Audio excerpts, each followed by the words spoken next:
다리나 종아리의 통증이 아주 심한 것도 심장질환의 증상이라는 거 알고 계셨나요? 대부분 모르셨죠? 다리와 종아리에 통증이 너무 심해서 다리에 이상이 있나 하고 병원에 갔다가 심장질환 진단받는 분들 의외로 종종 있습니다.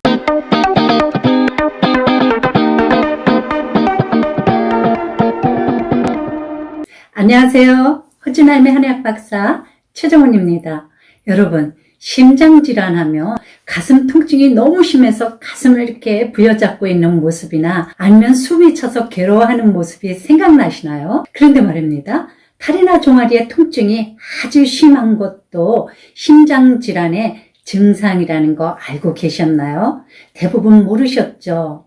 다리와 종아리에 통증이 너무 심해서 다리에 이상이 있나 하고 병원에 갔다가 심장질환 진단받는 분들 의외로 종종 있습니다. 상상도 못하셨죠? 오늘은 심장질환 증상이 종아리와 다리에 어떻게 나타나는지도 알아보고 또 심장질환의 대표적인 전조증상 6가지 뭐가 있는지 한번 꼼꼼히 살펴보도록 하겠습니다.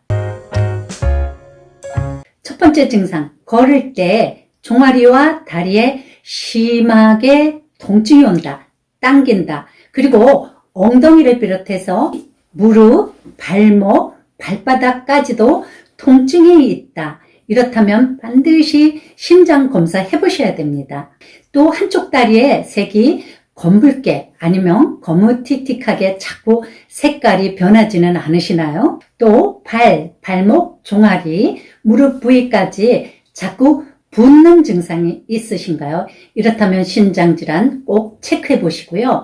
여러분, 종아리는 제2의 심장이라는 말 들어보셨죠? 종아리가 바로 심장을 보조해주는 역할을 하는데요.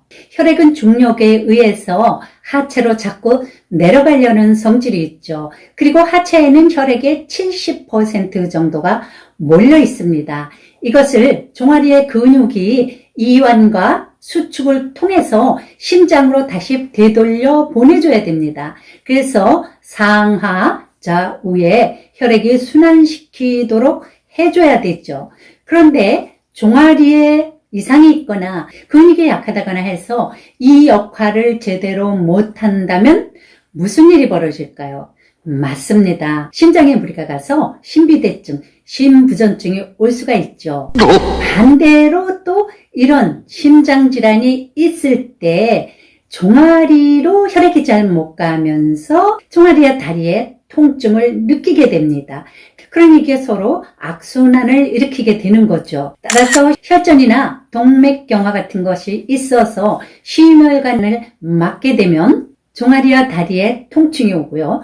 또 반대로 종아리에서 혈액을 심장으로 못 보내주면 이런 통증이 오게 되는 거죠. 또 종아리와 다리에 이상이 생겼거나 근육이 약화됐을 경우에는 혈행을 잘 돌려주지 못해서 혈관이 노화되어 각종 심장질환과 뇌질환까지도 일으킬 수가 있습니다. 그러니 종아리는 제2의 심장이 맞죠. 두 번째 심장질환 증상 중에 턱과 잇몸에 심한 통증을 감지하는 경우가 있습니다.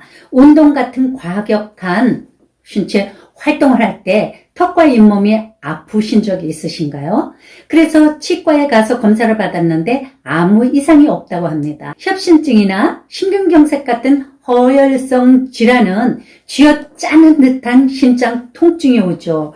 이때 심장에서만 통증을 느끼는 것이 아니라 이 심장 통증이 왼쪽 팔과 어깨를 따라서 방사통이 전해지면서 턱과 치아, 이 틀이죠. 잇몸, 이쪽에까지도 강한 통증이 전해집니다.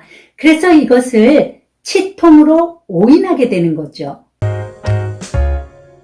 세 번째 심장질환 전조 증상은 체중이 자꾸 늘어나거나 전신에 부종이 옵니다. 특히 발목, 하체 부위가 더 잘 붓게 되죠. 이렇게 전신이 자꾸 붓고 체중이 갑자기 불어난다면 심부전증을 반드시 의심해 보셔야 하는데요. 심부전증은 몸에 필요한 혈액을 심장에서 보내주지 못하게 되는 거죠. 그렇게 되면 혈액을 따라서 산소와 영양물질이 전신에 공급돼야 되는데 이게 제대로 공급되지 않으니까 심한 피로감도 함께 느낍니다. 그리고 식욕이 저하되는 것도 심부전증의 특징이죠.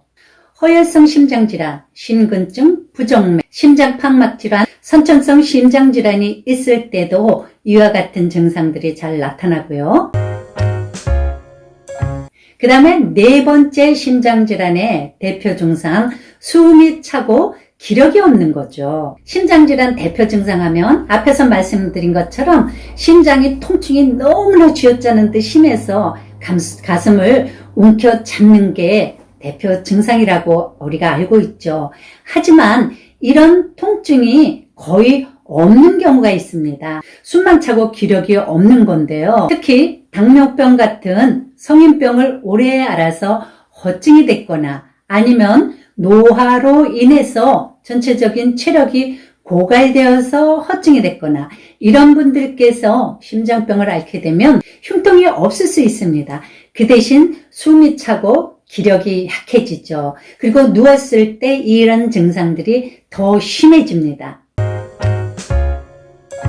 자, 이번엔 심장병의 대표 증상, 당연히 가슴 통증이 있죠. 심장은 왼쪽 가슴 밑에 있으니까 당연히 왼쪽 가슴 밑이 쥐어짜는 듯한 심한 통증이 있고요. 이 통증이 팔을 통해서 이렇게 어깨로 해서 목을 따라서 턱까지 방사통에 전달되기도 하죠. 특히 심근경색이거나 협취증일 때 이런 증상이 가장 심한데요. 혈전 같은 이물질이 혈관 내벽에 자꾸 쌓이게 되면 심장 근육의 관상동맥 직경이 좁아집니다. 심근경색으로 심혈관이 막히게 되면 산소와 영양 공급을 받아야 되는 심장 근육이 이런 것을 공급받지 못하게 되죠. 그래서 심하면 심장 근육의 괴사가 일어날 수도 있습니다. 또한 대부분의 심장 질환은 식은땀, 호흡곤란, 실신, 혼수 같은 증상들을 같이 동반하기도 하죠.